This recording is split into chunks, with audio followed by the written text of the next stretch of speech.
Hello everyone, I welcome you all to defence Gurukul. आज के इस वीडियो में हम लोग डिस्कस करेंगे जनवरी 2026 के करंट अफेयर्स, जो कि आपका अगले महीने एफकेट का एग्ज़ाम है, उसके बाद सीडीएस एनडीए है, तो उसके लिए आपको इंपॉर्टेंट रोल प्ले करते हैं करंट अफेयर्स, राइट। तो जनवरी से लेकर के जून तक के करंट अफेयर्स आपसे डिस्कस करूंगा, लेकिन आज की वीडियो में जनवरी मंथ के हैं और हर मंथ के लिए 3 वीडियोज़ आपको देखने के लिए मिलेंगे करंट अफेयर्स के, ठीक है। प्लेलिस्ट आपको इसकी मिल जाएगी। तो मैं चाहता हूं कि कोई भी इंपॉर्टेंट करंट अफेयर्स ना छूटे, इसके लिए मैं 3 वीडियोस बनाऊंगा और एक वीडियो बहुत लंबा ना बने, उसके लिए 3 वीडियोस बन रहे हैं, ठीक है। तो शुरुआत करते हैं, ज़्यादा टाइम वेस्ट नहीं करते अपना। सबसे पहले जो हमारे लिए सबसे इम्पॉर्टेंट होता है आपका जनवरी से हर साल, और आपको पता ही है इसके बारे में, दैट इज़ रिपब्लिक डे, ठीक है। तो 26 जनवरी को हम लोग रिपब्लिक डे सेलिब्रेट करते हैं। तो जो भी आपके लिए मोस्ट इंपॉर्टेंट चीज़ें होंगी हर न्यूज़ से, वो आपको बताऊंगा, ठीक है। बाकी पीडीएफ में जो एक्स्ट्रा लिखा हुआ है वो सारा आप लोग पढ़ सकते हैं पीडीएफ डाउनलोड करके। अगर आपको चाहिए तो आप कमेंट में बता देना मेरे को, ठीक है। चलो तो 77 नंबर का रिपब्लिक डे, गणतंत्र दिवस ये था। और इंपॉर्टेंट क्वेश्चन क्या बनेगा यहाँ से, क्या बन सकता है कि चीफ गेस्ट कौन थे, ठीक है। तो इस बार के चीफ गेस्ट काफ़ी इंपॉर्टेंट है हमारे लिए, आपके एग्जाम के लिए। एंटोनियो कोस्टा, जो कि यूरोपियन काउंसिल के प्रेसिडेंट हैं, और उर्सुला वॉन डेर लियन, ये यूरोपियन कमीशन की प्रेसिडेंट हैं। तो ये 2 हमारे चीफ गेस्ट थे इस बार के। और ये इंपॉर्टेंट इसीलिए भी है क्योंकि आपको पता होगा कि हमने यूके के साथ फ्री ट्रेड एग्रीमेंट को साइन किया था। 27 जनवरी को ये डील फाइनलाइज हुई थी, क्योंकि जो हमारा इंडिया और यूके का जो एफटीए की जो ये पूरी मीटिंग चल रही थी, 27 जनवरी को ये फाइनलाइज हुई थी, कॉन्क्लूड हुई थी। तो उसी के towards the end of this deal हमारा रिपब्लिक डे भी हुआ था। तो यहाँ पे इस चीज़ को आपको ध्यान रखना है, ठीक है। तो ये आपकी इंपॉर्टेंट है। इस बार हम लोग यूके वाले एफटीए को भी पढ़ेंगे आगे जा करके, ठीक है। इंपॉर्टेंट और क्या है, थीम क्या थी, 150 ईयर्स ऑफ वंदे मातरम। इस बार 150 साल पूरे हुए इसके, तो ये आपके लिए इंपॉर्टेंट थीम यहाँ पे हो जाएगी, ठीक है। और कुछ चीज़ें इंपॉर्टेंट है, जैसे भैरव बटालियन, ये क्या है इसके बारे में आगे आपको बताऊँ, काफ़ी इंपॉर्टेंट है ये, ठीक है। और सूर्यास्त्र के बारे में भी हम लोग आगे देखेंगे। तो यहाँ पे जो इंपॉर्टेंट है आपके लिए, चीफ गेस्ट कौन थे, इनका नाम याद रख लेना, ठीक है। और फर्स्ट एवर ईयू लीडर्स जो हमारे रिपब्लिक डे में चीफ गेस्ट के तौर पे आए थे, आपको इनका नाम याद रख लेना है। आगे बढ़ते हम लोग, अशोक चक्र।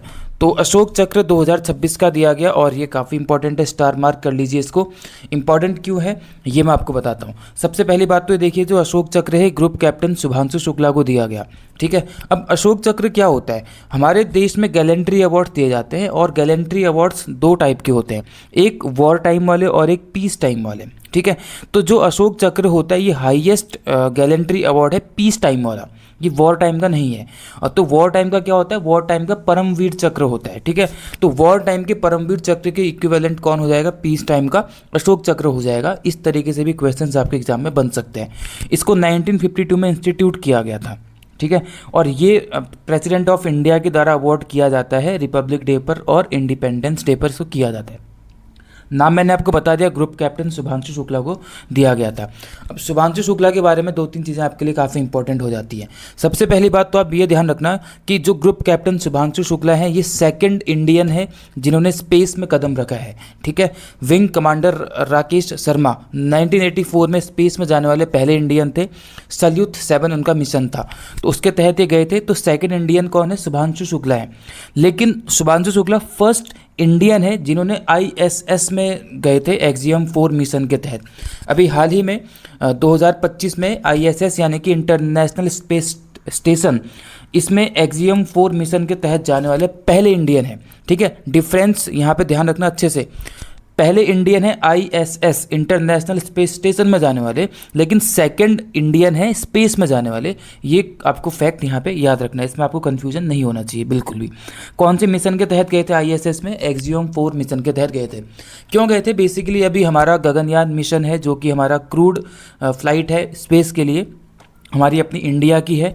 तो उसमें भी शुभांशु शुक्ला जाएंगे, इनके साथ 3 लोग और जाएंगे। तो इस मिशन को मैंने इस वीडियो में आगे कवर किया हुआ है, हम आगे बताएंगे उन तीनों के बारे में, ठीक है। तो उसमें ही जाने वाले हैं, तो उसके लिए पहले ही ये वहाँ पे जाके देख करके आए कि कैसे कैसे चीज़ें होती है, एक्सपीरियंस लेकर के आए एक तरीके से इस चीज़ का, ठीक है। तो उसके लिए लोग ये गए थे अभी वहाँ पर, ठीक। तो रिपब्लिक डे 2026 जो गैलेंट्री अवार्ड दिए गए, इसमें टोटल 70 पर्सनल को ऑनर किया गया था। आपके लिए बहुत इंपॉर्टेंट, सारे नहीं होते हैं।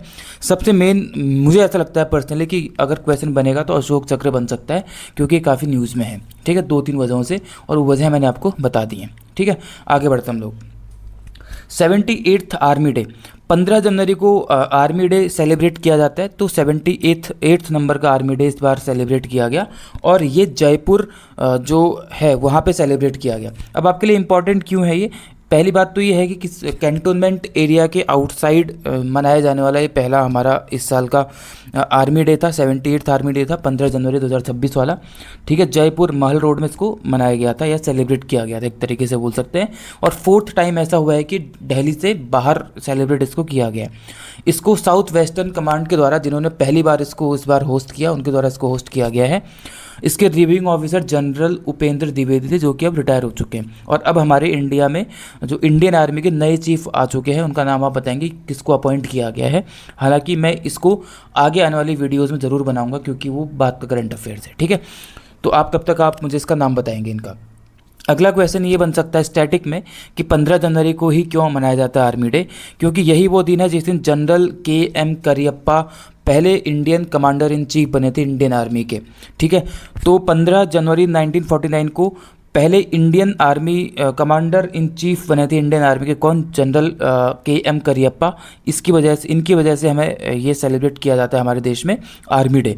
सक्सीड किसको किया था? जनरल फ्रांसिस बुचर, ये नाम आपको याद रखना है। जनरल फ्रांसिस बुचर को सक्सीड करके ये बने थे हमारे देश के पहले commander in chief Indian army के। ठीक है, तो जब इसकी परेड होती है तो इस परेड में काफ़ी सारे वेपन्स और सिस्टम्स को शोकेस किया जाता है। तो उन सारे सिस्टम की लिस्ट यहाँ पे साइड में आपको दिख रही होगी, आप इसको देख लीजिए। भैरव बटालियन, ये मैं आपसे आगे डिस्कस करूँगा। ड्रोन शक्ति इकोसिस्टम ब्रह्मोस, जो कि रसिया और इंडिया का जॉइंट वेंचर है। ब्रह्मपुत्र और मॉस्कोवा रिवर के नाम से इसका नाम रखा गया है। पिनाका, जो मल्टी बैरल मिसाइल लॉन्चर है, और स्मर्च आकाश मिसाइल। ठीक है, रोबोटिक म्यूल्स, ये सारे यहाँ पे शोकेस किए गए थे। ठीक है, आगे बढ़ते हम लोग। इंपॉर्टेंट है, काफ़ी इंपॉर्टेंट है, स्टार मार्क कीजिए इसको, डबल स्टार। भैरव बटालियन, ठीक है, भैरव बटालियन इंडिया की नई लाइट कमांडो फोर्स है। ठीक है, इसको पिछले साल अक्टूबर 2025 में इसको रेज किया गया था, लेकिन इसको पहली बार जब इसको अभी दिखाया गया, तो जो हमारी आर्मी डे की परेड होती है 15 जनवरी को, वहाँ पे इसको पहली बार दिखाया गया था। उसके बाद 26 जनवरी को भी इसको शोकेस किया गया था। ठीक है, तो इसका नाम, जो ये बटालियन है, इसका नाम भैरव बटालियन है। भैरव मतलब ये लॉर्ड शिवा के नाम पे है। लॉर्ड शिवा की जो फियर्स फॉर्म होती है उसका नाम है भैरव, यानी कि ये फियरलेसनेस को सिंबलाइज करती है। ये फैक्ट भी आपको याद रखना है। ठीक है, अब जो ये ओरिजिन और रेजिंग है, इसका कॉन्सेप्ट क्या है, उसकी डॉक्ट्रिन क्या है इस कमांड की, इस भैरव बटालियन की? देखो, रेगुलर इन्फेंट्री होती है और उसके बाद स्पेशल फोर्सेस होती हैं। यानी कि जब रेगुलर इन्फेंट्री से काम नहीं संभलता है, लास्ट में हम किसको भेजते हैं? स्पेशल फोर्सेस को भेजते हैं। लेकिन इन दोनों के बीच में जो गैप आता है ना, उसको ब्रिज करने का काम करेगा कौन?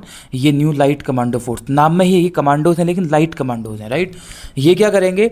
इन दोनों के बीच में, यानी कि स्पेशल फोर्सेस के आने तक मोर्चा संभालने का काम करेंगे ये लाइट कमांडोज करेंगे। ठीक है, और यहाँ पे 250 सोल्जर्स की एजाइल यूनिट्स आपको देखने के लिए मिलेंगे। ये जैसे बॉर्डर में कोई ऑपरेशंस हो रहे हैं तो वहाँ पे रैपिड रिस्पांस का काम करेंगे। इनका इंटेलिजेंस मॉडल क्या है? ठीक है, ये क्वेश्चन बन सकता है आपसे, काफ़ी इंपॉर्टेंट है। किस इंटेलिजेंस मॉडल पे काम करते हैं? तो सन्स ऑफ द सॉइल पे काम करते हैं। यानी कि सपोज जम्मू कश्मीर में पाकिस्तान के साथ हमारी इंगेजमेंट चल रही है, कुछ वहाँ पे युद्ध या कुछ भी चल रहा है ऐसा, तो वहाँ पे अगर लाइट कमांडो फोर्स एंगेज्ड हुई तो उसमें वही सोल्जर्स होंगे जिनको उस लोकल एरिया के बारे में नॉलेज होगी। तो लोकल नॉलेज बेस्ड डिप्लॉयमेंट यहाँ पे की जाएगी, इसलिए इसको बोला जाता है sons of the soil intelligence model, इसको बोला जाता है। ठीक है, ड्रोन कॉप्स, इसकी 15 बटालियंस हैं। इसमें 15 बटालियंस में 1 लाख ड्रोन को ऑपरेट करने वाले यहाँ पे आपको सोल्जर्स देखने के लिए मिलेंगे। अब देखने के लिए मिलेंगे इसमें। ठीक है, इसकी ज़रूरत क्यों महसूस हुई? पहले तो आप देख लीजिए कि इस ड्रोन कॉप्स में कौन कौन से ड्रोन्स हमारे पास हैं इसमें। ठीक है, इसमें कौन कौन से? मिनी हार्पी हो गया, हारूप हो गया, स्काई स्ट्राइकर, कैमिकेज काफ़ी इंपॉर्टेंट है, जो कि सर्विलेंस भी करता है और अटैक भी करता है वहाँ पे। ठीक है, वो है पीस कीपर और दिव्यास्त्र बैटरी। ठीक है, ये सारे के सारे यहाँ पे इन चीज़ों से इक्विप्ड होंगे। ये पूरी जो ड्रोन कॉप्स होगी ये इन सारे ड्रोन से और इन सारी बैटरीज से यहाँ पे इक्विप्ड होगी। क्यों हमें ड्रोन कॉप्स की ज़रूरत महसूस हो रही है? क्योंकि हम हाल ही में रिसेंटली हमने देखा कि जैसे नागोर्नो काराबाख वॉर हुई 2020 की, या रशिया यूक्रेन वॉर हुई, ठीक है। जो नागोर्नो काराबाख वॉर हुई थी उसमें अजरबैजान के जो ड्रोन्स थे, जैसे हारूप ड्रोन हो गया और बैरक्तर TB2 हो गया, तो इनकी सुप्रीमेसी देखने के लिए मिली थी। ऐसा ही कुछ हमें ऑनगोइंग जो रशिया यूक्रेन वॉर है वहाँ भी देखने के लिए मिलता है, ठीक है। और जो ईरान में अभी हो रहा है, मिडिल ईस्ट में जो चल रहा है, वहाँ भी हमें ऐसा देखने के लिए मिला था।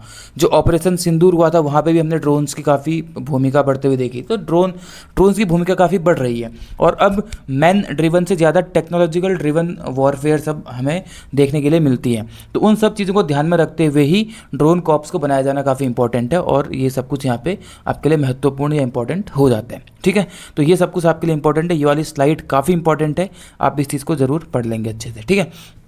चलो आगे बढ़ते हैं, सूर्यास्त्र के बारे में देखते हैं। सूर्यास्त्र क्या है? देखिए, हमारे पास एक था पिनाका, अभी भी है। पिनाका क्या है? मल्टी बैरल रॉकेट लॉन्चर है, ठीक है। लेकिन जो सूर्यास्त्र है वो क्या है? Long range rocket launcher system, यानी कि अगर हमें लॉन्ग रेंज पर रॉकेट को लॉन्च करना है किसी भी, तो वो कौन सा हमारे पास है? सूर्यास्त्र। इसकी जो रेंज है वो काफ़ी ज़्यादा है। हमारे पास जो पहले था ना, इसकी रेंज 150 से 300 किलोमीटर के आसपास है, यहाँ पे लिखा भी हुआ है। जो हमारे पास पहले था उसकी रेंज कम थी, ये अभी भी है पिनाका, रेंज कम है उसकी, लेकिन इसकी रेंज काफ़ी ज़्यादा है। इसकी ज़रूरत क्यों महसूस हुई हमें? इसकी ज़रूरत महसूस हुई ऑपरेशन सिंदूर के बाद, ठीक है। ताकि हम अगर कभी ऐसा एंगेजमेंट किसी देश के साथ होती है, प्राइमरीली अगर पाकिस्तान के साथ होती है, तो हम पाकिस्तान के अंदर तक घुस करके वहाँ पे स्ट्राइक कर सकते हैं, यहाँ पे बैठे बैठे, इंडिया में बैठे बैठे। तो सूर्यास्त्र क्या है? एक long range rocket launcher system है। 293 करोड़ की डील हुई है ये, ठीक है। और इसको इमरजेंसी प्रोक्योरमेंट रूट के तहत खरीदा गया। अब इमरजेंसी प्रोक्योरमेंट रूट क्या होता है?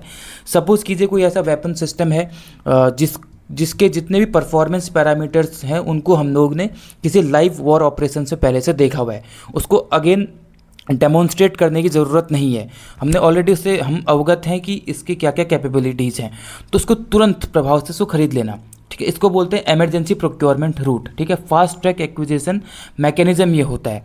तो इसके तहत हमने इसको खरीदा है, और NIBE लिमिटेड पुणे के साथ इसमें डील साइन हुई है। 3 जनवरी 2026 को 293 करोड़ की डील साइन हुई है। रूट ध्यान रखना, इमरजेंसी प्रोक्योरमेंट रूट के तहत इसको साइन किया गया है, ठीक है।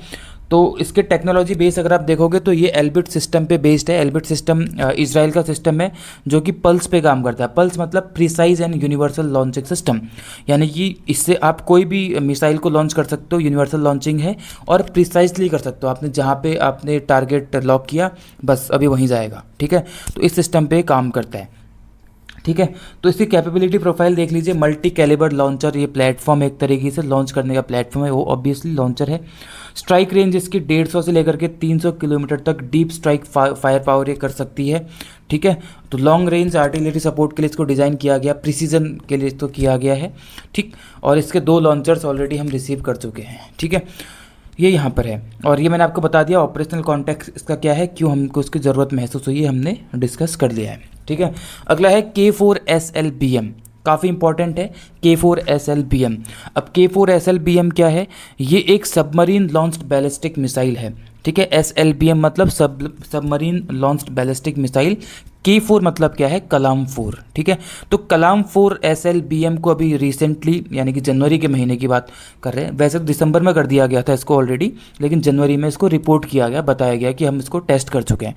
तो K4 SLBM को टेस्ट किया गया था दिसंबर 2025 में, 25 दिसंबर को, और इसको रिपोर्ट किया गया, इसको मतलब बताया गया जनता को या बाहर बताया गया देश में कि जनवरी में किया गया इसको, ठीक है। इसको टेस्ट किया गया सक्सेसफुली। और क्वेश्चन क्या बनेगा, किस से टेस्ट किया गया? तो INS अरीघात में इसको टेस्ट किया गया, और बे ऑफ बंगाल की साइड में इसको टेस्ट किया गया। अब अगला क्वेश्चन कि सर ये INS अरीघात क्या है? देखो, INS अरीघात एक अरिहंत क्लास की nuclear powered ballistic missile submarine है, ठीक है।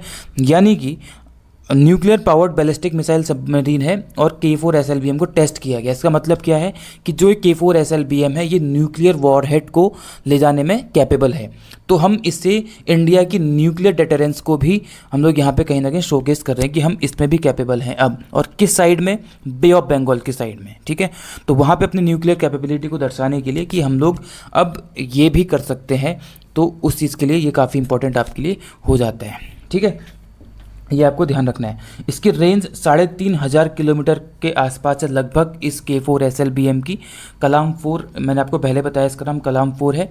डेवलप इसको किया गया है DRDO के द्वारा, ठीक है। कैन कैरी न्यूक्लियर वॉरहेड को कैरी कर सकती है। और it is predecessor of K15, ठीक है। K15 जिसकी रेंज 750 किलोमीटर थी, K15 का नाम है सागरिका, तो उसकी रेंज थी 750 किलोमीटर की, वो भी न्यूक्लियर वॉरहेड को ले जाने में कैपेबल थी। लेकिन इसकी रेंज है कितनी, 3500 किलोमीटर्स, ठीक है।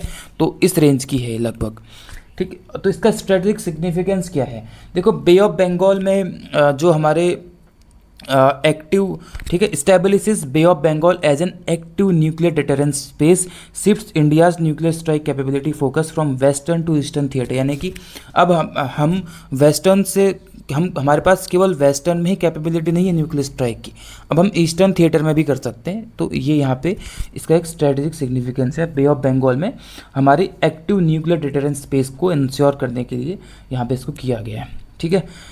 तो ये आपको ध्यान रखना है। अब इसके अलावा यहाँ पे आपके लिए इंपॉर्टेंट क्या हो जाता है, एक इंडियन नेवी का एक नया बेस बना है। हम लोग देखो यहाँ पे भी हम लोग बे ऑफ बंगाल को ध्यान में रखा गया स्ट्रेटेजिकली, और ये भी बे ऑफ बंगाल के लिए है। क्यों? क्योंकि अगर आप देखोगे तो चाइना जो है पाकिस्तान बांग्लादेश के साथ मिलकर के बे ऑफ बंगाल की तरफ वाला जो एरिया है नॉर्दर्न साइड का बेसिकली, उसमें अपनी प्रेजेंस को बढ़ा रहा है, अपनी आर्मी और अपनी नेवी को उन दोनों देशों के साथ डिप्लॉय करके कहीं ना कहीं। तो उनको भी ये एक संदेश देना है कि हम लोग यहाँ पे हैं अभी भी, ठीक है, हमारी नज़र यहाँ पर है। तो उसको ये भी संदेशा देना है, स्ट्रेटेजिकली हमें उनको ये भी शोकेस करना है। तो उसके लिए एक तो हम लोगों ने K4 इसको टेस्ट करके दिखा दिया, और हमने एक हल्दिया में जो कि वेस्ट बंगाल में है, हुगली नदी के किनारे पे ये सिचुएटेड है, तो वहाँ पर हमने एक इंडियन नेवी का नया बेस भी वहाँ पे बनाया है, ठीक है। और वो इसके साथ यानी कि जो ये ईस्टर्न थिएटर है इसके साथ मिलकर के एसोसिएशन में काम करेंगे, ताकि ऐसा कभी ज़रूरत महसूस होती है तो साथ में K4 को लॉन्च कर सकें, ठीक है। तो वहाँ पे किया गया है। सिर्फ आपको ये याद रखना है कि हल्दिया में हमारे इंडियन नेवी का एक नया बेस अभी हाल ही में बनाया गया है, ठीक है। क्यों बनाया गया मैंने आपको बता दिया, स्ट्रेटेजिकली क्यों इंपॉर्टेंट है, क्योंकि हमारे पास अंडमान निकोबार जो कमांड है अभी एक इंडियन नेवी की, और उसके अलावा जो ईस्टर्न नेवल कमांड है विशाखापत्तनम में, वो बे ऑफ बंगाल की सदर्न जो पार्ट है उसको ज़्यादा वहाँ पर देखते हैं। नदर्न जो पार्ट है वो कहीं ना कहीं खाली सा रह जाता है। तो उसके लिए हल्दिया में ये बेस बनाया गया और K4 मिसाइल को वहाँ पे टेस्ट किया गया है, ठीक है। ये आपको ध्यान रखना है, ठीक। चलिए आगे बढ़ते हैं हम लोग इसमें। और जो कुछ इंपॉर्टेंट चीज़ें हैं ना लिखी हुई है यहाँ पे, जो मोस्ट इंपॉर्टेंट है मैं आपको बोल के बता रहा हूँ, जो ज़्यादा जो आप पढ़ भी सकते हैं वो मैंने लिखी हुई है सारी, तो आप PDF से पढ़ लेंगे इसको, ठीक है। अगला काफ़ी इंपॉर्टेंट है PSLV C62 मिशन, क्योंकि ये फेल हो गया था, ठीक है। तो लगातार सेकंड फ्लाइट जो है ये फेल हुई थी। अब ये फेल हो गया था सिर्फ इसलिए इंपॉर्टेंट नहीं है, इंपॉर्टेंट इसीलिए है क्योंकि जैसे ये फेल हुआ तो हमारा, जैसे मैंने आपको पहले ही बताया वीडियो की शुरुआत में, कि हमारा गगनयान मिशन जाने वाला है, ठीक है। तो गगनयान मिशन जो क्रूड मिशन जाएगा उससे पहले हमारे 3 अनक्रूड मिशन भी जाएंगे, ठीक है। जिससे हम लोग ह्यूमंस को नहीं भेजेंगे बल्कि हम रोबोट्स को उसमें डाल करके भेजेंगे, अनक्रूड मिशन रहेगा एक तरीके से वो। तो अनक्रूड मिशन जो पहला मिशन जाना था हमारा गगनयान का, उसको भी डिले किया गया इसकी वजह से, क्योंकि ये फेल हो गया था। और उस टाइम पे ये थोड़ा सा लगा कि क्या हम लोग उसके लिए कहीं स्केप्टिकल तो नहीं, किया हमें कोई डाउट तो नहीं हो रहा उसके लिए कि हमारा वो मिशन भी फेल हो सकता है। तो इसकी वजह से न्यूज़ में आ गया था। हालांकि जो इसरो के चीफ थे उन्होंने इसके बाद में क्लैरिफिकेशन दिया कि ऐसा कुछ भी नहीं है। PSLV मिशन के लिए इंजीनियरिंग अलग है, इसमें रॉकेट लॉन्चर जो है PSLV को हम लोग यूज़ करेंगे, लॉन्च व्हीकल। जो मिशन फेल हुआ है बेसिकली ये हमने PSLV में किया था, तो यहाँ पे फेल हुआ है। लेकिन जो हम लोग गगनयान के लिए यूज़ करेंगे वो PSLV नहीं है, वो कौन सा है, वो LVM-3 है, जिसको GSLV Mark 3 भी बोला जाता है। तो LVM-3 को हम लोग यूज़ करेंगे, उसकी इंजीनियरिंग अलग है, उसके लिए ऑपरेशंस भी अलग है, तो आपको उसके लिए चिंता करने की जरूरत नहीं है। तो इस वजह से न्यूज़ में आ गया था। तो PSLV C62 मिशन ये फेल हो गया, लगातार सेकेंड मिशन था। इसमें हम लोग जो भेज रहे थे ऊपर वो था अन्वेषा, जो अर्थ ऑब्जर्वेशन सैटेलाइट थी हमारी N1 EOS N1 अन्वेष, या अन्वेषा बोल सकते हैं आप, इसको हम भेज रहे थे। वो भी हमारा इसमें पेलोड खो गया, इसमें लॉस्ट हो गया, ठीक है। तो ये 64th PSLV फ्लाइट थी, जिसको कि SDSC यानी कि सतीश धवन स्पेस सेंटर से श्रीहरिकोटा वहाँ से इसको लॉन्च किया जा रहा था। 12 जनवरी 2026 को किया जा रहा था, लेकिन ये फेल हो गया था, ठीक है। अब यहाँ पे NSIL की 9th कॉमर्शियल फ्लाइट है।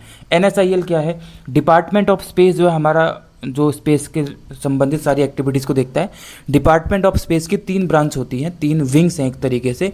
एक है आपकी इसरो जो रिसर्च एंड डेवलपमेंट पे काम करती है, एक है आपकी इन स्पेस बेसिकली जितनी प्राइवेट सेक्टर की चीज़ें होंगी उन सभी को रेगुलेट करने का काम करेगी। और थर्ड है आपका NSIL कॉमर्शियल मिशंस को देखती है, उसके अलावा टेक्नोलॉजी ट्रांसफ़र के बारे में चीज़ें देखती है। तो ये NSIL की 9th कॉमर्शियल मिशन था जो कि यहाँ पे फेल हो गया था। ठीक है, तो ये आपको ध्यान में रखना है। जो PSLV है ना, PSLV आपका जो इसमें प्रोपल्शन सिस्टम यूज़ होता है, जो इसका इंजन है बेसिकली वो 4 स्टेज इंजन है। ठीक है, 4 स्टेज का, यहाँ पे ऐसे देख लो कि 4 स्टेज इंजन है और ऑल्टरनेटिव प्रोपल्शन इसमें यूज़ होता है, यानी कि सॉलिड लिक्विड ऐसे सॉलिड लिक्विड। तो इस तरीके से 4 स्टेज इंजन है। और इससे जो गड़बड़ी बताई गई थी इस PSLV 662 मिशन में, इसमें यह बोला गया कि जो इसमें गड़बड़ी आई ये इसके 3rd स्टेज में आई। ठीक है, यानी कि पहला स्टेज जल के गिर गया नीचे, उसके बाद चले गया थ्रस्ट मिला ऊपर चले गया, सेकंड भी हो गया, ऐसे थर्ड वाले में यहाँ पे कुछ प्रॉब्लम आई जिसकी वजह से ये फेल हो गया हमारा मिशन। ठीक है, लेकिन इसकी वजह से हमारा गगनयान में कोई प्रभाव नहीं पड़ा है, ऐसा हमारे जो इसरो के चीफ है उन्होंने बताया था उसके बाद। ठीक है, तो आपके लिए काफ़ी इंपॉर्टेंट हो जाता है। आगे बढ़ते हैं हम लोग। हालांकि PSLV वगैरह के बारे में मैंने पिछले वीडियोस बना रखे हैं सारे, इसी चैनल पे आप जाकर के उनको चेकआउट कर सकते हैं। ठीक है, अगला गगनयान मिशन, ये वही बात है जो आपको अभी बोल रहा था, वही चीज़ है यहाँ पे। तो जो मेन मिशन हमारा क्रूड है उससे पहले हम 3 मिशंस को भेजेंगे, जो अनक्रूड रहेंगे उसको डिले किया गया था क्योंकि PSLV 662 मिशन फेल हो गया था। ठीक है, तो वो यहाँ पे लिखा गया है। तो क्या क्या था मैंने आपको बता दिया। अब आपके लिए इंपॉर्टेंट क्या है, जो शुरुआत में वीडियो में मैंने आपको बताया था ना कि शुभांशु शुक्ला जो गगनयान मिशन में जाएंगे, तो एक तो ये है। ठीक है, जो क्रूड मिशन में जाएंगे, गगनयान जो क्रूड मिशन है उसमें जाएंगे। उसके अलावा 3 कौन कौन है, उसके अलावा 3 है प्रशांत बालकृष्णन नायर, इनका नाम याद रख लेना आप लोग, अंगद प्रताप और अजीत कृष्णन। और सारे क्या है, विंग कमांड, जो नीचे के 2 हैं विंग कमांडर हैं, ये ग्रुप कैप्टन है और ये भी ग्रुप कैप्टन है। ठीक है, आप इनको याद रख लेंगे इनका नाम। ठीक है, बाकी सारी डिटेल्स मैंने आपको बता दी हैं। अगले साल ये मिशन जाएगा, 2027 के लिए प्रोजेक्टेड है। ठीक है, आगे देखते हैं हम लोग। उससे पहले 3 अनक्रूड मिशन जाएंगे, ये याद रखना, और एक जा भी चुका है। अगला India EU free trade agreement, काफ़ी इंपॉर्टेंट, जो बिल्कुल शुरुआत की न्यूज़ थी रिपब्लिक डे वाली, वहाँ से एसोसिएट करेंगे इसको। तो इंडिया EU के बीच में एक FTA साइन हुआ है अभी हाल ही में, जनवरी में हुआ है, 27 जनवरी को कंक्लूड हुआ है। तो इम्पॉर्टेंट क्यों है, पहली बात तो यह है कि ये कोई नया नहीं है, मतलब ऐसा नहीं है कि इसकी बात इसी साल चली थी और इस साल हो गया। इसको इनिशिएट 2007 में किया गया था। ठीक है, 2007 में इसको इनिशिएट किया गया था और 2013 में इसको स्टॉल कर दिया गया क्योंकि उस टाइम पे फिर चुनाव भी होने थे और गवर्नमेंट भी उस टाइम पे चले गई थी उसके बाद। ठीक है, फिर नई गवर्नमेंट आई और उसके बाद 2022 में इसको दोबारा से रिवाइव किया गया और अभी 2026 में इसको कंक्लूड कर लिया गया है। इंडिया और EU के बीच में फ्री ट्रेड एग्रीमेंट साइन हुआ है और नरेंद्र मोदी जो हमारे देश के प्रधानमंत्री हैं उन्होंने इसको मदर ऑफ ऑल डील्स की संज्ञा दी है। ठीक है, मदर ऑफ ऑल डील्स किसको बोला गया है, इंडिया EU के बीच में जो FTA साइन हुआ था जनवरी के महीने में उसको दिया गया। 16th इंडिया EU समिट में किया गया इसको। ठीक है, ये याद आपको रखना है। अब देखो इसका स्केल क्या है, इसकी सिग्निफिकेंस क्या है। सबसे पहली बात तो ये है कि जो हमारा जो मार्केट साइज़ है इंडिया का और EU का, वो लगभग 2 बिलियन पीपल का है और ये जो FTA है बिल्कुल लार्जेस्ट FTA है आज तक का। ठीक है, largest FTA ever concluded by either side, चाहे उन्होंने किया हो किसी के भी साथ, चाहे हमने किया हो, तो ये हमारा अभी तक का लार्जेस्ट FTA है। ठीक है, एक तो आपको ये याद रखना है फैक्ट। उसके अलावा क्या याद रखना है आपको, EU is India's largest trading partner, जो EU है इंडिया का लार्जेस्ट ट्रेडिंग पार्टनर है, ये भी आपको याद रखना है इसमें। ठीक है, लगभग 180 बिलियन यूरो पर ईयर हम लोग यहाँ पे गुड्स एंड सर्विसेज का ट्रेड हमारे बीच में होता है। ठीक है, ये आपको याद रखना है। इस FTA में क्या होगा, लगभग 96.6% का जो टैरिफ है यहाँ पे रिड्यूस कर दिया जाएगा, यानी कि इतना टैरिफ वेव ऑफ कर दिया जाएगा। ठीक है, eliminates and reduce tariff on 96.6% of EU goods. जितने भी EU के गुड्स आते हैं उन सभी में हम लोग इतना जो लगभग 96% गुड्स में टैरिफ को फ्री कर दिया जाएगा और यहाँ पे लगभग 4 बिलियन यूरो की क्या होगी एनुअल सेविंग होगी, ऐसा यहाँ पे बात की गई है। ठीक है, और जो जिनमें लगेगा भी कुछ टैरिफ्स, उनमें लगभग 110% से कट करके सीधा 10% टैरिफ कर दिया गया। यानी कि जिन वस्तुओं पे, जिन गुड्स पे पहले 110% टैरिफ लगता रहेगा, उनको हटा करके 10% कर दिया गया वहाँ पे, ठीक है। तो ये सारी चीज़ें इस FTA में हुई थी, आपको याद रखना है। और इस इंडिया EU समिट में इसके अलावा कुछ और चीज़ें भी साइन की गई इंपॉर्टेंट, जैसे India EU security and defence partnership और मोबिलिटी माइग्रेशन के लिए MOU, green hydrogen task force यहाँ पे इसके लिए एक साइन किया गया, ठीक है। साइंस एंड टेक में कोऑपरेशन के लिए साइन किया गया, ठीक है। RBI और ESMA MOU साइन किया गया, और इसके अलावा हॉरिजन यूरोप एसोसिएशन टॉक्स को यहाँ पे साइन किया गया, ठीक है। लेकिन इंपॉर्टेंट क्या आपके लिए, FTA इंपॉर्टेंट है, आप उसको ध्यान में रखेंगे। आगे बढ़ते हम लोग। इसी महीने में वर्ल्ड इकोनॉमिक फोरम की एक एनुअल मीटिंग भी हुई दावोस में, स्विट्ज़रलैंड, तो वो भी आपके लिए इंपॉर्टेंट है। इंपॉर्टेंट बस ये डेट याद कर लो, 20 से 24 जनवरी 2026 को स्विट्ज़रलैंड में ये हुई। इसकी थीम याद कर लेंगे, collaboration for the intelligent age, ठीक है।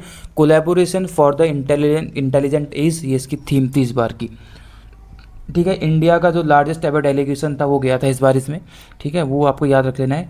और कुछ चीज़ें इंपॉर्टेंट यहाँ पे जो हुई थी, क्या क्या थी।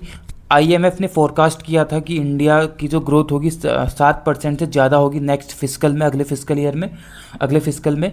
तो यहाँ पे किया गया था IMF के द्वारा फोरकास्ट, और इसको गीता गोपीनाथ ने भी इसको क्या किया था, कंफर्म किया था कि हाँ ऐसा हो सकता है। और इंडिया इसके बाद थर्ड लार्जेस्ट इकोनॉमी का स्टेटस हासिल करेगा 2028 तक लगभग, ये बात भी यहाँ पे की गई थी। और इसको कंफर्म किसने किया, गीता गोपीनाथ जी ने किया था।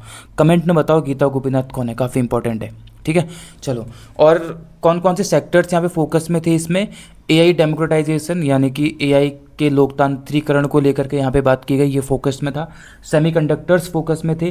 ग्रीन एनर्जी ट्रांजिशन, की हमें ग्रीन एनर्जी की तरफ कैसे ट्रांजिशन करना है, वो यहाँ पे फोकस में था। डिफेंस मैन्युफैक्चरिंग फोकस में थी। और उसके अलावा जो अभी IT एज है, देखो पहले इंडस्ट्रियल एज आई, पहले तो हम नोमैडिक थे, फिर हम एग्रीकल्चर की तरफ आगे बढ़े, फिर इंडस्ट्रियल रिवॉल्यूशन हुआ, फिर IT रिवॉल्यूशन हुआ, और अब AI की तरफ जा रहे हैं। तो IT से AI की तरफ जा रहे हैं, तो ट्रांजिशन मॉडल कैसा होना चाहिए, ठीक है, वो यहाँ पे फोकस में था, ठीक है। आपको ये सब चीज़ें यहाँ पे ध्यान में रखनी है। अगला है आपका advance estimate. First advance estimates, हर साल जब बजट आपका या हमारा आता है, तो बजट से पहले फर्स्ट एडवांस एस्टिमेट्स लाए जाते हैं। तो इस बार भी लाए गए फर्स्ट एडवांस एस्टिमेट्स 2025-26 के लिए, ठीक है। तो ये कौन, सोर्स क्या है इसका, NSO। देखो पहले एक था CSO और एक था NSSO, ठीक है। CSO और NSSO को 2019 में मर्ज कर करके क्या बना दिया गया, NSO बना दिया गया, नेशनल स्टैटिस्टिकल ऑफिस। CSO क्या था, सेंट्रल स्टैटिस्टिकल ऑफिस था। NSSO मतलब था नेशनल सैंपल सर्वे ऑर्गेनाइजेशन, ठीक है। जितना भी पॉवर्टी संबंधित जनगणना का काम करते थे सारा NSSO करता था, और GDP वाला काम CSO करता था। अभी सब कौन करता है, NSO, ठीक है। मॉस्पी के अंतर्गत ये आता है, मॉस्पी जो मिनिस्ट्री है उसमें आता है। तो इन्होंने 7 जनवरी को फर्स्ट एडवांस एस्टिमेट्स यहाँ पे रिलीज़ किए, ठीक है, बजट कैलकुलेशन से पहले, जो कि बजट के लिए बेस के तौर पे एक तरीके से काम करते हैं। क्या क्या बातें इंपॉर्टेंट इसमें की गई, कुछ इंपॉर्टेंट चीज़ें यहाँ पे लिखी हुई है कि रियल GDP ग्रोथ 7.4%, यानी कि फाइनेंशियल ईयर 2024-25 के लिए हमारी जो रियल GDP ग्रोथ होगी 7.4% होगी, ठीक है। और आप अगर ध्यान देंगे तो यहाँ पे भी यही बोला गया था IMF के द्वारा कि 7% से ज़्यादा होगी हमारी, ठीक है। तो नॉमिनल GDP ग्रोथ 8% होगी फाइनेंशियल ईयर 2025-26 के लिए, ये यहाँ पे बताया गया। Q1 फाइनेंशियल ईयर 26 का जो Q1 होगा, वहाँ पे इंडिया 7.8% से ग्रो करेगा रियल ग्रोथ, और Q2 में 8.2% से करेगा, ठीक है। ये बात यहाँ पे की गई थी, ठीक है। सेक्टरल ड्राइवर्स क्या है, कौन कौन से सेक्टर्स इन्होंने इसको ड्राइव किया है, वो आपके सामने लिखा हुआ है, इसको देख लीजिए। आपके एग्जाम में ये तो नहीं बनेगा, लेकिन ऊपर के जो डेटा थे यहाँ से सवाल बन सकते हैं, ठीक है। ये आपके लिए इंपॉर्टेंट है। इसके बाद अगला क्या आया है, उसके बाद आया इकोनॉमिक सर्वे। पहले आया क्या आपका एडवांस एस्टिमेट्स, फिर आता है आपका इकोनॉमिक सर्वे। इकोनॉमिक सर्वे पिछले फाइनेंशियल ईयर के लिए आता है कि हमने जो पिछले बजट, देखो बजट आता है अगले आने वाले फाइनेंशियल ईयर के लिए, फिर उसके आधार पर हम सारा काम करते हैं। और वो हमने पिछला बजट लॉन्च किया होगा अपना, उसमें हमने जितनी भी बातें करी थी उसके हिसाब से हम कहाँ पे हैं, उन सबको डिस्कस करते हुए कौन आता है, इकोनॉमिक सर्वे आता है, राइट। तो इकोनॉमिक सर्वे पिछले साल की बातें करता है कि हम लोग ने जो पिछले साल बातें करी थी बजट में, उन सब में हम कहाँ पे पहुँचे हैं, और अब हम अगले साल कहाँ कहाँ जाने वाले हैं, अगले साल का हमारा क्या टारगेट है, वो अगले दिन बजट में पेश किया जाता है, ठीक है, कहानी समझ में आ गई, आगे बढ़ते हैं। तो इकोनॉमिक सर्वे की जो की हाइलाइट्स थी वो क्या क्या थी? सबसे पहली बात तो है कि फाइनेंस मिनिस्टर इसको लॉन्च करती है, प्रेजेंट करती हैं बेसिकली। और प्रिपेयर कौन करता है? तो इकोनॉमिक एडवाइज़र जो कौन थे इस बार के, उनकी एडवाइस पे इसको प्रिपेयर किया था, ठीक है। तो कौन थे? वी अनंत नागेश्वरन, ये हैं हमारे चीफ इकोनॉमिक एडवाइज़र, इनका नाम याद रख लेंगे। इनके अंडर इसको प्रिपेयर किया जाता है और प्रेजेंट कौन करता है? फाइनेंस मिनिस्टर करता है, ठीक है। चलो, और बजट के एक दिन पहले इसको प्रेजेंट किया जाता है हमेशा। तो फाइनेंशियल ईयर 26-27 के लिए जीडीपी ग्रोथ 6.8 से 7.2% के बीच में इसको प्रोजेक्ट किया गया है, ठीक है। और जो फर्स्ट एडवांस एस्टिमेट थे वहाँ पे 7.4% की रियल ग्रोथ थी, जिसको कंफर्म किया गया कि हाँ इतनी हमारी ग्रोथ हुई है, ठीक है। ये है। और इसमें कुछ पॉजिटिव चीज़ें क्या क्या हाईलाइट की गई हैं? देखो पॉजिटिव चीज़ें क्या क्या हाईलाइट की गई हैं कि इन्फ्लेशन इंडिया ने कंटेन किया है और टॉलरेंस बैंड में ही एंकर किया है। कहने का मतलब क्या है कि देखो हमारे देश का टारगेट क्या रहता है कि हम लोग इन्फ्लेशन को 4+-2, ठीक है, 4+-2% से ऊपर या नीचे नहीं होने देंगे अपने देश में। कहने का मतलब ये है कि अगर वैसे तो हमें कोशिश करनी है 4% हमारा इन्फ्लेशन रेट रहे हर साल लगभग, लेकिन अगर ग्रुप बढ़ भी गया तो वो 4+2 यानी कि 6% से ऊपर नहीं जाना चाहिए और 4-2 यानी कि 2% से नीचे नहीं होना चाहिए। 2 से लेकर के 6 के बीच में ही कहीं ना कहीं वो होना चाहिए। ये हमारा टारगेट हमेशा का रहता है। और तो इसमें पॉजिटिव हाईलाइट ये है कि हमने अपने इस टारगेट को बनाए रखा है, हम टॉलरेंस बैंड के अंदर ही हमने इन्फ्लेशन को रखा हुआ है, ठीक है। और स्ट्रॉन्ग एक्सटर्नल सेक्टर की परफॉर्मेंस देखने के लिए मिली है। फिस्कल कंसोलिडेशन हम अच्छे से कर पाए हैं, ठीक है। और सबसे बड़ी बात कि इंडिया ईयू का एफटीए भी यहाँ पे हम उसको फाइनलाइज कर पाए आखिरकार, 2007 से चल रहा था, आखिरकार 2026 में हम इसको कर पाए। ग्रोथ बूस्टर के तौर पे इसको देखा जा रहा है, ठीक है। और यूएस के साथ जो ट्रेड एग्रीमेंट है इसको भी एक इंसाइट के तौर पे यहाँ पे देखा जा रहा है, इंपॉर्टेंट इंसाइट के तौर पे देखा जा रहा है, ठीक है। इसके अलावा कुछ रिस्क की बात भी की गई थी। जो यहाँ पे स्टेटमेंट्स मैंने लिखे हुए हैं ना, ये पॉजिटिव हो चाहे रिस्क वाले हो, ये आपसे स्टेटमेंट बना करके आपके सीडीएस के एग्ज़ाम में सवाल बन सकता है, ठीक है। एफकेट में तो नहीं बनेगा, लेकिन सीडीएस के एग्ज़ाम में आपसे स्टेटमेंट में सवाल बन सकते हैं, तो उसको ध्यान से देखना। क्या क्या रिस्क आइडेंटिफाई किए गए इसमें? सबसे पहली बात, रसिया यूक्रेन का जो वॉर चल रहा है, और उसी टाइम पे जनवरी के टाइम पे ये भी शुरू हो गया था आपका ईरान वाला, अमेरिका ईरान इसराइल वॉर। तो ये भी एक जियोपॉलिटिकल टेंशन के तौर पे यहाँ पे देखा गया। उसके अलावा अगर आपको याद रहेगा तो यूएस उस टाइम पे टैरिफ वॉर खेल रहा था पूरे देश के साथ, दुनिया के साथ, तो वो टैरिफ वॉर भी कहीं ना कहीं एक रिस्क के तौर पे देखा गया है, ठीक है। उसके अलावा जो पूरी ग्लोबल ग्रोथ है वो कहीं ना कहीं स्लो होती हुई दिखाई दे रही है। तो ये 3 इंपॉर्टेंट चीज़ें हैं जो इसमें ऐसा बताया गया कि ये 3 मेजर रिस्क आइडेंटिफाई हमारे द्वारा किए जा रहे हैं, ठीक है। तो आपको ये ध्यान रखना है। आगे बढ़ते हैं हम लोग, पद्मा अवार्ड्स की तरफ बढ़ते हैं। पद्मा अवार्ड्स दिए गए। पद्मा अवार्ड्स आपको पता है कि 3 होते हैं और टोटल 131 अवार्ड्स दिए गए तीनों मिलाकर के, ठीक है। तीनों मिलाकर के टोटल 131 अवार्ड दिए गए, जिसमें कि 5 हैं आपके पद्म विभूषण, 13 हैं आपके पद्म भूषण और 113 हैं आपके पद्मश्री। अब यहाँ पे आपको पद्मश्री सारे के सारे नहीं पढ़ने, क्योंकि 113 कहाँ तक पढ़ते चले जाओगे। तो इंपॉर्टेंट आपको यहाँ पे देख लेना है, यहाँ पे लिखे हुए हैं आपके लिए मोस्ट इंपॉर्टेंट। पद्म भूषण आप चाहो तो सारे के सारे 13 के नाम आप गूगल से देख सकते हो, लेकिन मोस्ट इंपॉर्टेंट वंस मैंने आपके सामने रखे हुए हैं। और 5 ही हैं पद्म विभूषण, तो ये तो कम को ही मिलता है ऑब्वियसली, तो 5 के 5 आपके सामने यहाँ पे लिखे हुए हैं।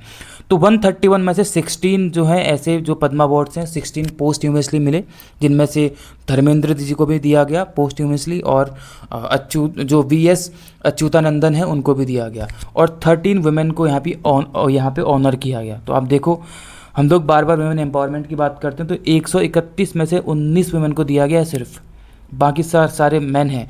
तो ये सारे फैक्ट्स भी हमें देखने होते हैं, ठीक है। वुमेन एम्पावरमेंट का स्तर हमारे देश में क्या है कि उनको कितना मौका सोसाइटी में किसी भी फील्ड में ग्रो करने के लिए दिया जाता है कि अपनी चीज़ों को वो वहाँ पे शोकेस कर सकें, ठीक है। बहरहाल आप डिफेंस की तरफ जा रहे हैं तो आपको ये सारी चीज़ें सेंसिटिव होकर के देखनी चाहिए हमेशा, ठीक है। बहरहाल आगे बढ़ते हैं। पद्म विभूषण धर्मेंद्र जी को दिया गया आर्ट के लिए, ठीक है। वीएस अच्युतानंदन को पब्लिक अफेयर्स के लिए, दोनों को पोस्ट ह्यूमसली दिया गया। केटी थॉमस को पब्लिक अफेयर्स के लिए, एन राजम को आर्ट के लिए, वायलिन बजाते थे, और पी नारायणन को लिटरेचर के लिए दिया गया। पद्म विभूषण यहाँ पे सिलेक्टेड लिए मैंने आपके लिए, बाकी आप 13 के 13 की लिस्ट आप गूगल में जाकर देख लीजिए, ठीक है। ममूथ आर्ट के लिए, अलका याग्निक जी को दिया गया आर्ट म्यूज़िक के लिए, आपको पता है सिंगर हैं। विजय अमृतराज स्पोर्ट्स के लिए, टेनिस खेलते हैं। Uday Kotak trade and industry के लिए। शिबू सोरेन ये पब्लिक अफेयर्स के लिए पोस्ट ह्यूमसली दिया गया, ठीक है। पद्मश्री क्रिकेट के लिए, क्योंकि क्रिकेट काफ़ी फेमस है, तो रोहित शर्मा को दिया गया, हरमनप्रीत कौर को दिया गया विमेन वर्ल्ड कप के लिए, ठीक है। आर माधवन को दिया गया आर्ट्स में, और सविता पुनिया को दिया गया हॉकी गोलकीपर के लिए, ठीक है। तो आपको याद रख लेना है इनके नाम, ठीक। चलो आगे बढ़ते हैं हम लोग। अब कुछ मिलिट्री एक्सरसाइजेस की तरफ आगे बढ़ते हैं, जिसमें से एक है आपका दोस्ती 17, जो कि इंडियन कोस्ट गार्ड की एक्सरसाइज है, ये इसमें आती है। और ये ट्राइलेटरल है, यानी कि 3 देशों की कोस्ट गार्ड्स यहाँ पे आती है। और एक तरीके से ये एक मारपोल एक्सरसाइज है, ठीक है। मारपोल मतलब मैरीन पॉल्यूशन के लिए ये यहाँ पे किया जाता है, मरीन पॉल्यूशन के लिए, ठीक है। इंडिया, श्रीलंका और मालदीव्स के बीच में ये होती है, और 17 एडिशन था इसका, ठीक है।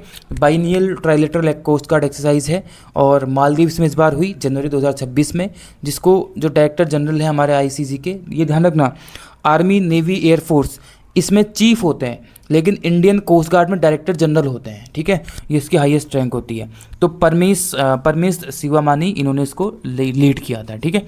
तो ये 3 देशों के बीच में ही होता है। कौन कौन सी एक्टिविटीज़, जैसे कि मैंने बोला कि मारपोल एक्सरसाइज जो मरीन पॉल्यूशन होता है, जो एक इंटरनेशनल कन्वेंशन है ना prevention of pollution from ships के लिए, तो उसके तहत मारपोल एक्सरसाइज को यहाँ पे किया गया, ठीक है। वीबीएसएस ड्रिल्स की गई, वीबीएसएस मतलब visit, board, search, seizure operations किए गए, ठीक है। मरीन पॉल्यूशन रिस्पॉन्स के लिए किया गया, अगर कभी ऑयल स्पिल हो जाए तो कंटेन कैसे करना उसको, वो ड्रिल्स की गई। और टेबल टॉप एक्सरसाइज है, ठीक है। स्ट्रेटेजिक सिग्निफिकेंस क्या है इसका, कि इंडिया देखो सागर विजन है हमारा, security and growth for all in the region, उसको ही शोकेस करता है, ठीक है। कि हम जो हमारे इंडियन ओशियन का रीजन है, वहाँ पे हम तीनों कंट्रीज़ को लेकर के ये एक्सरसाइज करते हैं, और हम ये शोकेस करते हैं कि हमारा विजन है कि हम सिक्योरिटी और ग्रोथ को यहाँ पे मेंटेन करके रखें। और नेबरहुड फर्स्ट फॉरेन पॉलिसी, जो इंडिया की नेबरहुड फर्स्ट फॉरेन पॉलिसी है, उसको भी ये कहीं ना कहीं शोकेस करता है, ठीक है। ये चीज़ आपको ध्यान रखनी है। अब एक ये सागर विजन है, इसके अलावा एक महासागर विजन भी अब देखा जा रहा है, ठीक है। एक महासागर विजन, जिसमें अभी हमारे जो प्रधानमंत्री हैं वो सेशल्स भी गए थे, विक्टोरिया जो उसकी राजधानी है, अभी पिछले 1-1.5 महीने पहले गए थे। तो वो आपके महासागर विजन को दिखाता है, ठीक है। तो आपको ये भी ध्यान रखना है महासागर विजन क्या है।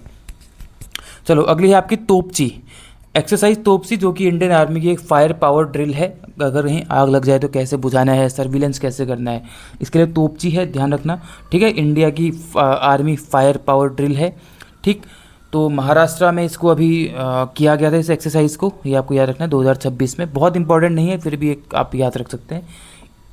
इसके अलावा अगली है एक सांझा शक्ति, जो कि अगर कभी हमारे देश में कुछ सिक्योरिटी सिनेरियोज ऐसे हो जाएं जहाँ पे ज़रूरत है सिविलियंस के साथ मिल करके कुछ ऐसा ऑपरेशन को अंजाम देने की, तो हम कैसे करेंगे, तो सिविल मिलिट्री सिनर्जी को टेस्ट करने के लिए सांझा शक्ति किया जाता है, जो कि अभी पुणे में किया गया था, ठीक है। उसके अलावा गल्फ शील्ड 2026, जो कि गल्फ कोऑपरेशन काउंसिल की फोर्सेज हैं, जो भी कंट्रीज उसमें हैं, वो और इंडिया मिल करके करती हैं, GCC, ठीक है। गल्फ शील्ड 2026 एक्सरसाइज को किया सऊदी अरेबिया में। दोस्ती 17 इसकी बात हम अभी कर चुके हैं, ठीक है, यहाँ पे कर चुके हैं।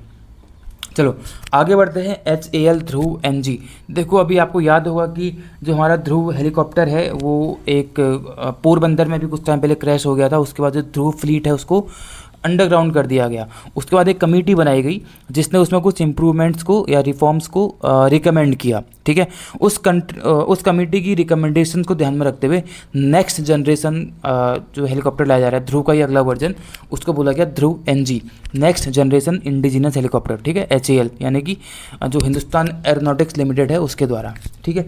तो विंग्स इंडिया 2026 जो कि एशिया का लार्जेस्ट सिविल एविएशन एक्सपो है, जो कि हैदराबाद में हुआ था 28 से 31 जनवरी को, वहाँ पे इसको शोकेस किया गया, ठीक है। किसने ऑर्गेनाइज किया था, मिनिस्ट्री ऑफ सिविल एविएशन और फिक्की के द्वारा इसको ऑर्गेनाइज किया गया था। और वहाँ पे ये ध्रुव NG को यहाँ पे एक तरीके से किया गया शोकेस, ठीक है। तो क्या क्या अपग्रेडेशन इसमें avionics suits, navigation systems upgrade किए गए हैं, ठीक है। कॉकपिट अर्गोनॉमिक्स को यहाँ पे एनहांस किया गया है। इसके अलावा सिस्टम रिडंडेंसी यानी कि सेफ्टी के लिए कोई भी डिले इसमें ना हो तो उसको इम्प्रूव किया गया है।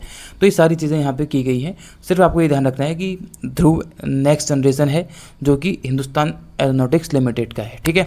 पवन हंस जिसको प्रोक्योर करने वाला है 10 ध्रुव NG हेलीकॉप्टर्स को HAL से, ठीक है। तो इसकी वजह से न्यूज़ में आ गया, तो मैंने यहाँ पे आपके लिए इसको इम्पोर्टेंट इंक्लूड कर लिया है, ठीक है। इसको याद रखिएगा आप लोग। आगे बढ़ते हैं हम लोग। रामसर साइट्स क्योंकि जनवरी की न्यूज़ है, अभी तो 100 हम लोग 100 तक पहुंच चुके हैं, जनवरी में 98 तक थे, तो 98 टोटल रामसर साइट उस टाइम पे थी। अब आप अपडेटेड पढ़ेंगे, अब जब मैं आपको जून पढ़ाऊंगा तो उस टाइम तक हम लोग 100 तक हम लोग यहाँ पे कवर कर रहे होंगे, क्योंकि ये जनवरी का है तो यहाँ पे 98 लिखा हुआ है, ठीक है। 2014 में 26 थी, उसके बाद हम 2014 से 2026 में 12 साल आते आते हम लोग 98 पे आ चुके हैं, अब तो 100 पे आ चुके हैं, ठीक है। 276% का ग्रोथ रेट यहाँ पे देखने को मिला। पटना बर्ड सेंचुरी और जो चाड़ी डांड है कच्छ गुजरात, ये लेटेस्ट एडिशन यहाँ पे देखने के लिए मिलेंगे। रामसर कन्वेंशन जो कि 1971 में ईरान के एक शहर रामसर में हुआ था, जो कि वेटलैंड को प्रोटेक्ट करने के लिए किया गया था, ठीक है। तो वो होता है आपका रामसर कन्वेंशन, ठीक है, ये आपको याद रखना है। कुछ फैक्ट्स यहाँ पे लिखे हुए हैं गुजरात, देखो इनके बारे में, ठीक है, जो जो लेटेस्ट एडिशन हुए थे इनके हिसाब से इस टाइम तक, उसके फैक्ट्स यहाँ पे लिखे हुए हैं, आप इसको पढ़ सकते हैं आराम से, ठीक। ये यहाँ पे है पूरा। अगला इंडियाज़ रेयर अर्थ मिनरल्स देख लेते हैं, ठीक है। यह ऐसा करते हैं ना, अब इसके आगे की बात हम लोग नेक्स्ट वीडियो में करेंगे, क्योंकि वीडियो हो जाए काफ़ी लंबा। ध्यान रखना, इंडिया के जो रेयर अर्थ मिनरल्स हैं यहाँ से हमको आगे बढ़ना है नेक्स्ट वीडियो में, ठीक है। ये ऑलरेडी 40 मिनट्स का वीडियो मुझे यहाँ पे दिख रहा है, आप आराम से 40 मिनट का वीडियो देखो। अगर आपको उसका PDF चाहिए तो वो भी आपको प्रोवाइड करा दूंगा, इसकी प्लेलिस्ट में बना दूंगा, ठीक है। तो मोस्ट इंपॉर्टेंट करंट अफेयर्स को मैं यहाँ पे इंक्लूड कर रहा हूँ, ताकि आप लास्ट टाइम पे रिवीजन करें और आपके कोई भी इंपॉर्टेंट करंट अफेयर्स यहाँ पे ना छूटे हैं, ठीक है। बहुत लंबा वीडियो भी ऐसा होता है कि आप देखने के लिए मोटिवेशन टूट जाता है, इसकी वजह से मैं इसको 3 पार्ट्स में हर मंथ को तोड़ूंगा और 3-3 पार्ट्स में हम इस वीडियो को कवर करते हुए चलेंगे, ठीक है। 1 या 2 दिन में, यानी कि कल और परसों को मैं दूसरा वीडियो इसमें ले आऊँगा, अगला पार्ट इसका। तो आप तब तक इसको रिवाइज कर लेना, पढ़ लेना, चाहो तो नोट्स बना लेना, चाहो तो आप इसको PDF के थ्रू भी पढ़ सकते हो, ठीक है। चलो ध्यान रखना अपना, अच्छे से पढ़ाई कीजिए। कोई और इंपॉर्टेंट टॉपिक अगर आपको चाहिए तो आप बताना, उसके लिए भी मैं आपके लिए वीडियोज़ यहाँ पे बनाने का ट्राई करूँगा, ठीक है। Thank you all.